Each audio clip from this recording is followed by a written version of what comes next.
The effect of that engineering has on sound is sort of like saying it's the difference between someone just going to the supermarket and cooking a meal and someone going to culinary school.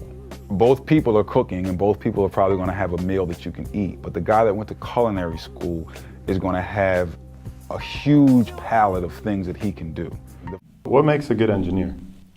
Somebody that can solve problems. Engineering is completely about solving problems, and whether or not you're talking musical engineer or simply someone standing on the bank of a river saying, I want to get to the other side, and then they figure out how to build a bridge. That's solving a problem. You know, it may take you 2 months to walk around the whole river, whereas I can cut and build a bridge and do this in an hour. You know, it's all about problem solving. So what makes a great engineer is someone who can analyze the situation and solve the problem. They have enough training with all of the tools that they're working with, be that musical equipment, be that, you know, whatever venue that they're in. It makes a great engineer when you can look at the problem, analyze it, and solve the problem, but also know how to adjust in the middle of the problem.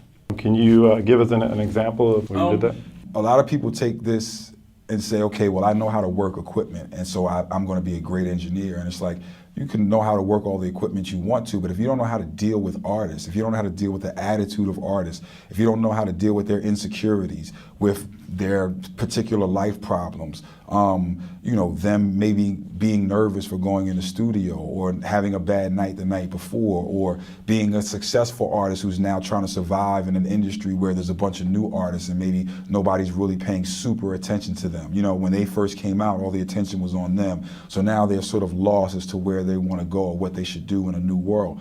All of this goes into engineering of where you're directing someone in terms of what should your sound be, what ways should you cut vocals, what things should you not do that are new that'll take away from your legacy. You know, all of those things have to be incorporated when you're dealing with an artist, whether it's the new artist who doesn't really know the recording process, so you're sort of walking them through that, or an older artist who may have old tendencies or old things that just won't work out in today's society. So I think it always helps that you have to be the problem solver and the person that can see that overall view for what the artist wants. When you work with artists for the first time, is there something particular routine that you do to just kind of like get them into the comfort level, or is it different with every artist? It's absolutely different with every artist. Artists are like children, and I don't mean that in a negative way.